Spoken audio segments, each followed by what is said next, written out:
the capitals of the Roman provinces. В прошлый раз мы говорили о столицах римских провинций. And Antioch was a capital. И Антиохия была столицей римской провинции. Tarsus was a capital. Тарс был столицей провинции. And Thessalonica was the capital of Macedonia. И Фессалоника была столицей Македонии тоже. Philippi was an important city in Macedonia, but was not the capital. Филиппы были важным городом в Македонии, но не столицей. And Corinth was the capital of Achaia. И Коринф был столицей Ахаи. It's interesting that Paul, or the Holy Spirit directed Paul to the most important cities on heavily traveled highways. И интересно, что Дух Святой направил Павла на самые важные города вот этой главной дороги того времени, которая соединяла Восток и Запад.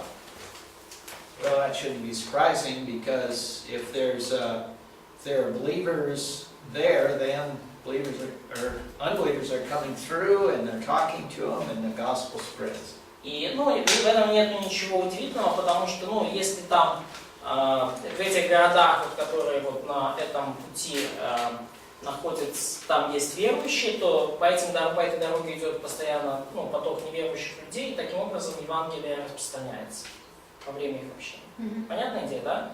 То есть все города на большой, самой главной дороге, по которой идет много неверующих людей. Логично. Now a lot of people are called to very remote and small villages. И today. В наши дни многие люди призваны служить в очень отдаленных и маленьких, вплоть до деревень. We're trying to get the gospel out to everybody. Потому что мы стараемся донести Евангелие до всех людей. I've worked with a mission organization in America called Village Ministries. И я работал с миссионерской организацией в Америке, которая называется «Служение деревням». And they start churches in little villages. И они начинают церкви в маленьких городах. Только в США? Only in states? No, in several countries. В разных городах, в совсем маленьких городах, то есть деревнями мы называем. I went to Nigeria where they had 30 churches that they were starting. И я был в Нигерии, где там они организовали 30 церквей. And so I was part of a group that trained the pastors so they could be ordained. И я был частью группы, которая наставляла пасторов, чтобы их могли рукоположить. Today you would have more doctrine than most any of them had. И за сегодняшний один день вы узнаете больше доктрин, чем они все знали. So they had a desire to know the Bible and doctrine, but they just never had anybody to teach them. То есть у них есть желание изучать Писание и доктрины, но у них нет никого, кто мог бы их наставить. So it was really fun to just go through the basics of Bible doctrine. И было очень интересно и занимательно пройти с ними через самые основные доктрины Библии.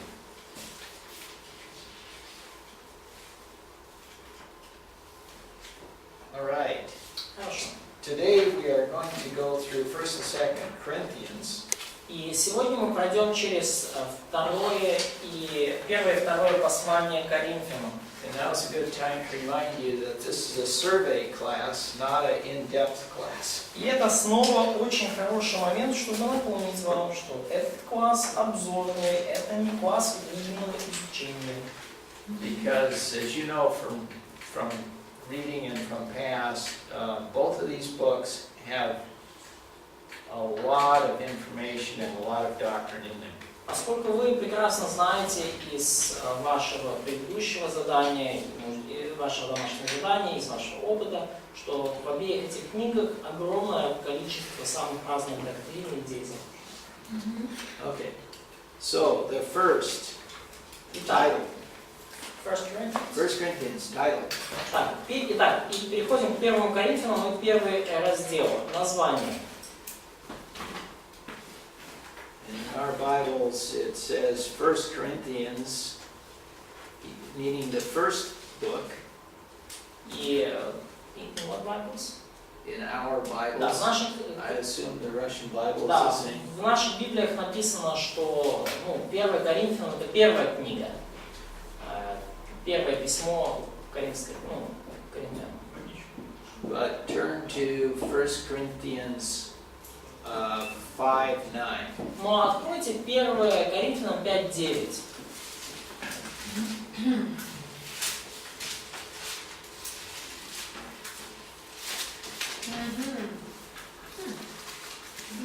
Читайте.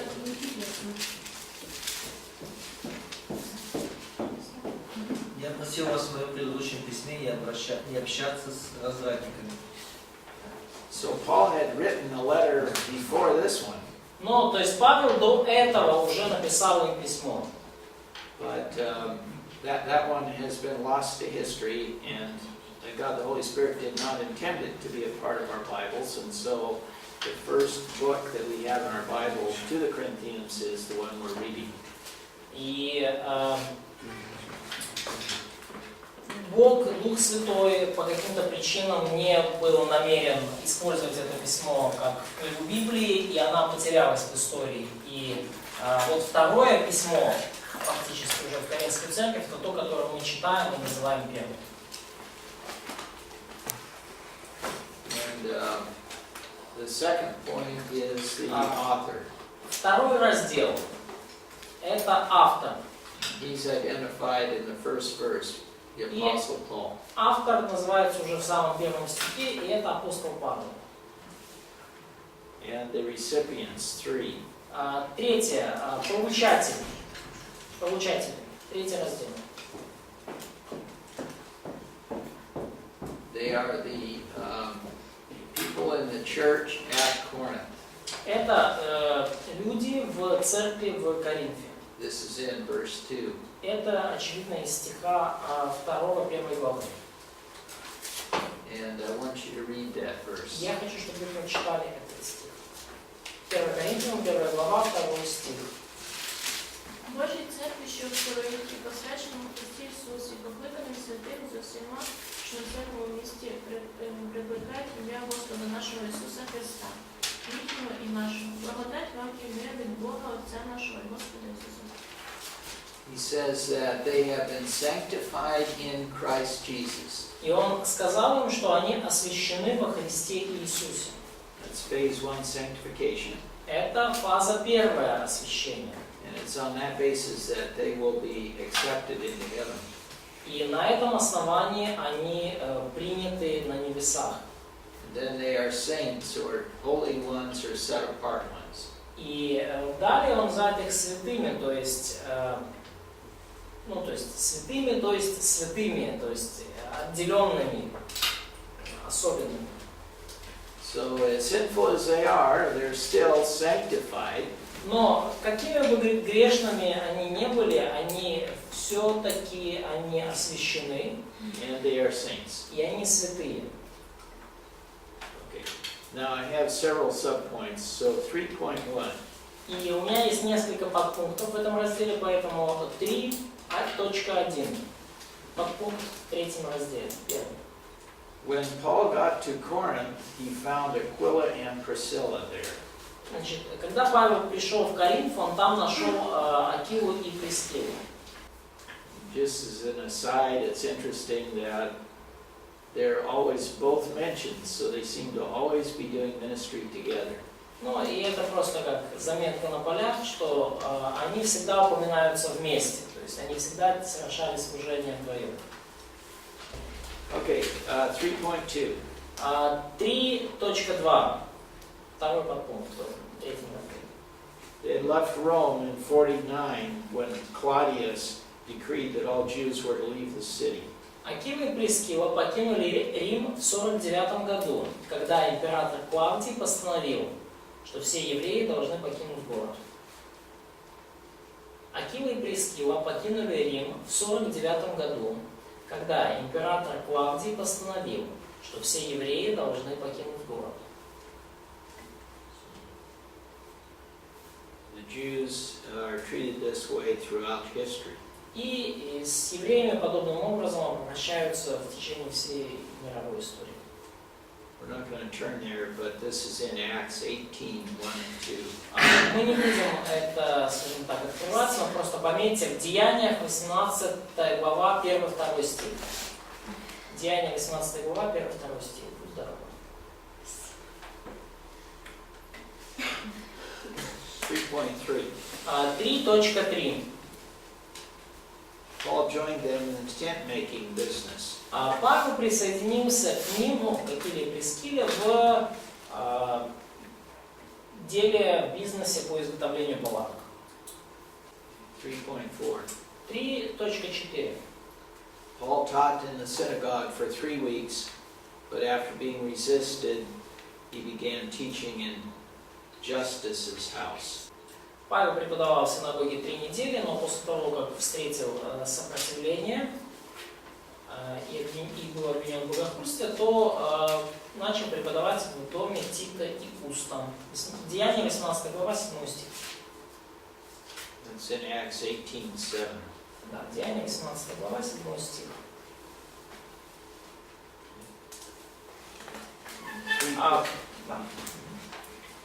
3.5. Третий пункт, 3.5. Пятый подпункт. The leader of the synagogue, Crispus, became a believer. Начальник синагоги Крисп стал верующим. Уверовал. Начальник синагоги Крисп уверовал.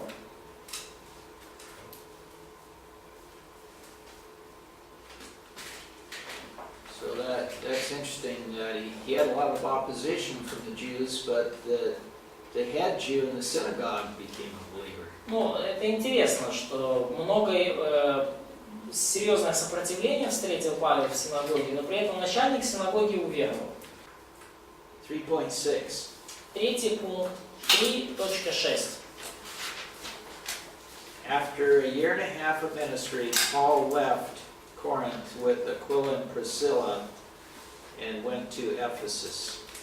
После 1,5 лет служения в Коринфе Павел вместе с Акилой и Прискилой переместились в Эфес. He wasn't there very long, just a short time in Ephesus. И в Эфесе они были совсем недолго. So 3.7. 3.7. In Ephesus, they met Apollos, whom they instructed and later sent back to Corinth. В Эфесе они встретили Аполлоса, которого они наставили и позже отправили в Коринф проповедовать. Yeah, I should make that clear. It wasn't. It was Aquila and Priscilla that met Apollos. Ну, я бы хотел просто это дело уточнить. Встретили Аполлоса Акила и Прискила. Okay, now 3.8. Теперь 3.8. Paul returned to Ephesus during his third missionary journey and spent almost 3 years there. Павел вернулся в Эфес в течение своего 3-го миссионерского путешествия. И там провел почти 3 года. That's when he wrote 1 Corinthians. И именно там он написал первое послание к Коринфянам. Первое, что в Библии первое. So, is it the first letter which is in the Bible, or both? The one that was lost and the... Yeah, he probably wrote his the lost letter and 1 Corinthians. Скорее всего, написал вот именно это, ну, как первое потерянное письмо, и также 1 Коринфянам, которое в Библии, оттуда из Эфеса. Point 4, the theme. Четвертый пункт, четвертый раздел, точнее, тема. Main premise, 4.1. Главная тема. How Christ wants his body, the church, to function. Замысел Христа в отношении того, как должна функционировать церковь, его тело. 4.2. 4.2. Uniqueness as a book of the Bible. Уникальность послания как книги Библии. 4.2.1. И первый подпункт в этом подпункте. Paul deals with one specific point after another. Павел разбирается с каждой Specific problem after another. One specific problem after another. Павел разбирается с конкретными проблемами одна за другой. Павел решает конкретные проблемы одна за другой. Okay. 4.2.2. 4.2.2. The book was written early in church history and includes transitional issues like sign gifts. Книга написана в период ранней церкви.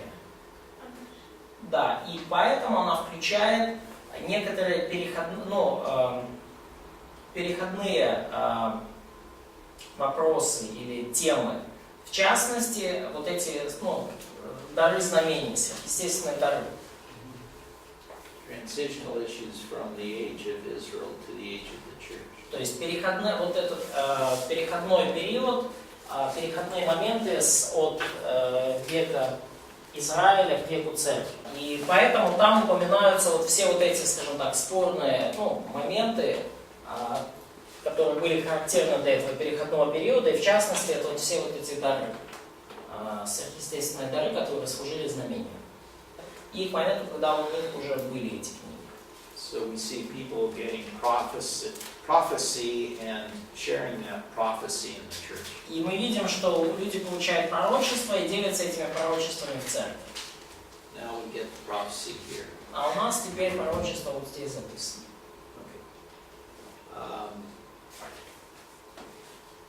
And 4.2.3. И 4.2.3, третий подпункт здесь. Many church age doctrines are explained in detail, but in later books just mentioned. Многие доктрины века церкви детально объяснены в 1 Коринфянам и просто упоминаются с небольшим количеством деталей в более поздних книгах. Многие доктрины века церкви детально объяснены в 1 Коринфянам и лишь упоминаются с минимумом подробностей в более поздних книгах. For example, Например, 2 Corinthians, there's a lot of information in spiritual gifts from verses chapters 12 through 14. in 1 Corinthians. В первом послании к Коринфянам очень много информации о духовных дарах, главах с 12 по 14. Particularly in chapter 12. И особенно в главе 12. A book that was written shortly after this, Romans, has a lot of information on spiritual gifts also. И книга, которая была написана вскоре после этого, послание к римлянам, она также содержит в 12 главе много информации о духовных дарах.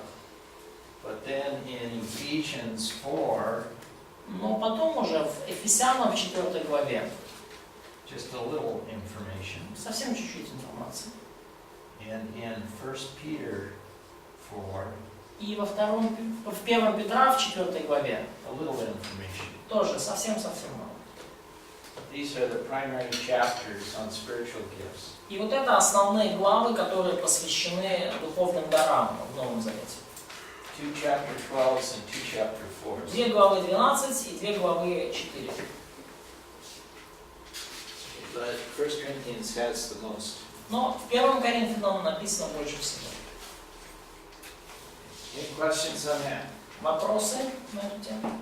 Okay. Time, events, and history of the period, point 5. Время событий, значит, 5 раздел. Время событий и история периода. 5.1. 5.1.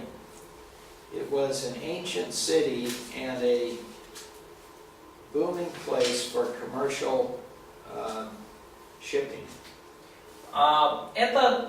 Коринф был древним городом, ну как древним крупным городом и одним из центральных коммерческих торговых центров, очень удобным для грузоперевозок.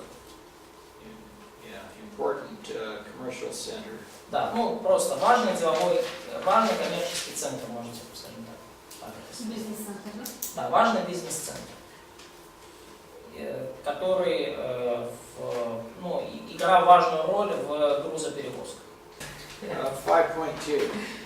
5.2. Corinth was destroyed in 146 BC. Коринф был уничтожен в 146 году до нашей эры. In revenge for a revolt against Rome. До нашей эры, как месть за бунт против Рима. Коринф был уничтожен в 146 году до нашей эры, как месть за бунт против Рима.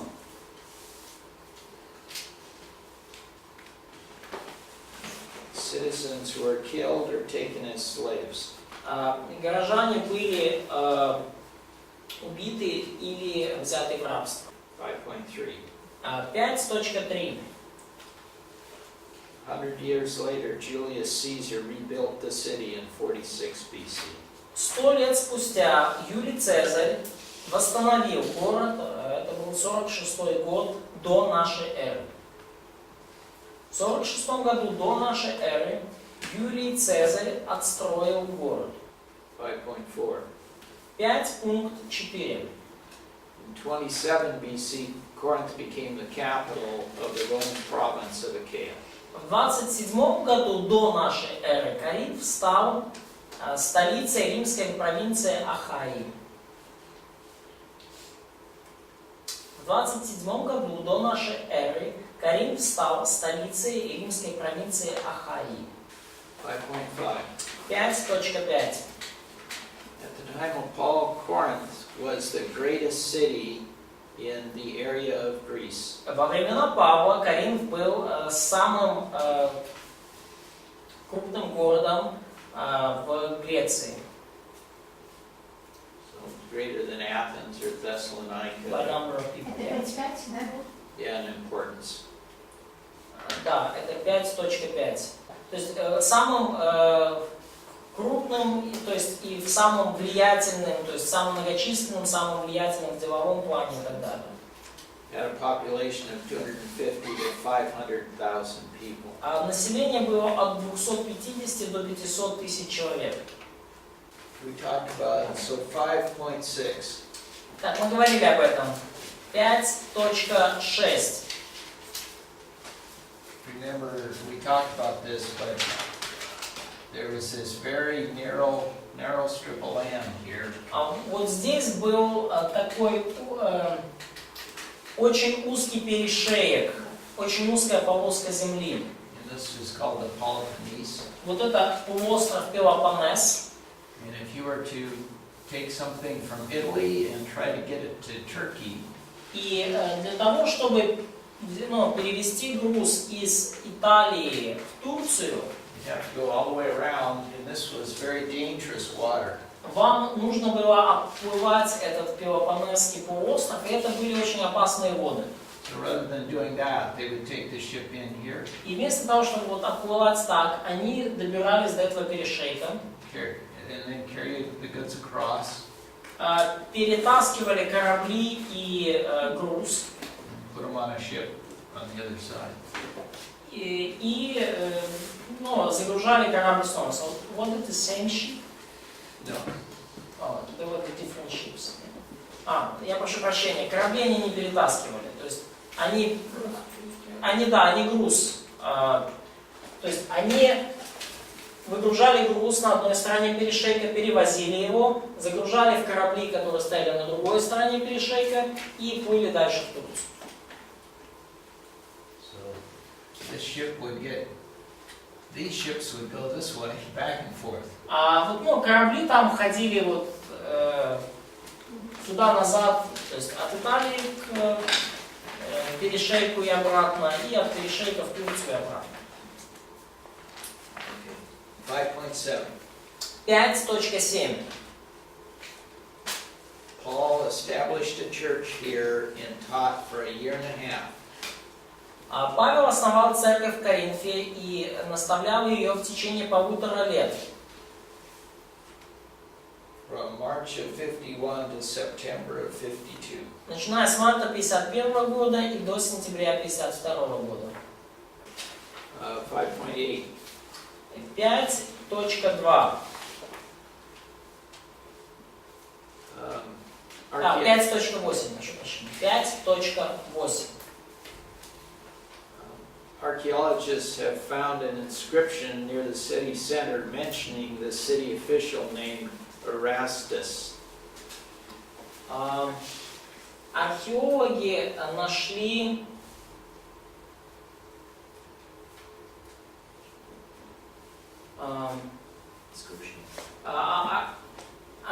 нашли рукопись, которая упоминает археологи нашли в центре города запись, которая упоминает городского чиновника по имени Эрастус. So they found something like a plaque that had his name on it commemorating something that he did. Да, то есть они нашли какую-то табличку, на ней было высечено имя Эрастус. And Paul mentions this man in Romans 16:23. И Павел упоминает это имя в послании к римлянам в 16 главе 23 стихе. Paul wrote Romans from Corinth. И похоже, что Павел написал послание римлянам из Коринфа. Okay. 5.9 deals with the reputation that Corinthians had. Пункт 5.9 касательно репутации города. 5.9. The city had a reputation for vulgar materialism. Город имел репутацию центра вульгарного материализма. So they used the name Corinth to attach. It became known as Corinthian girl was a prostitute. Например, каримская девушка это было такое эвфемизм, чтобы назвать проституткой. In similar terms, using the name Corinth to refer to sexual immorality. И покоринфовать, это было тоже такое имя для того, чтобы сексуальная моральность. Корефан тоже тут?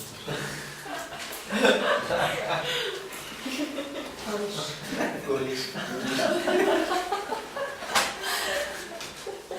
Okay, 5.10.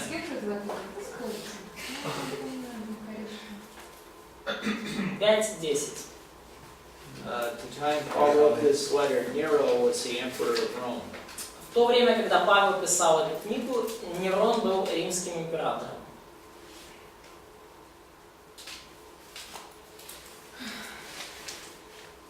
In 5.11. 5.11. Можно, пожалуйста? 5.10. Во время написания книги Нерон был римским императором. Okay. 5.11. 5.11. Paul mentions Gallio, who was proconsul or governor.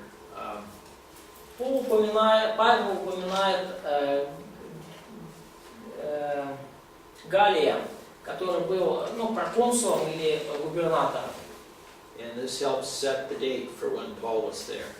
И это помогает установить дату, когда Павел был, находился там. Павел упоминает Галия, который был проконсулом или губернатором. И это помогает установить дату посещения Павлом Коринфа. 5.12. 5.12. They had important athletic games there every other year.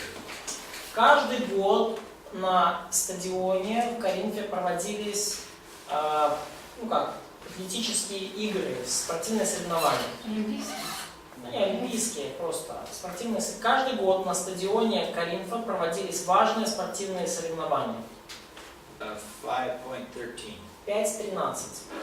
They had a meeting place called the Agora. В центре города у них был такой главная площадь, где собирались горожане, они ее называли Агора. По нашему Майдану. Как называлось? Агора.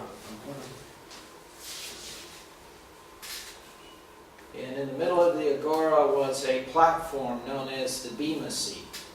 И в центре этой агоры стояла платформа, которая известная как Judgment Seat in verse 12. Судилище. Да, вот эта платформа, называлась судилище. So this is where they held court. И там заседал суд. And then this term is used for the judgment seat of Christ. И этот же термин используется для судилища Христова. The Bema Seat. Might as well learn the Greek word, it's used often. Bema Seat. Вот это бима, сиденье бема. И у нас нету. В Библии это переводится как судилище. Okay.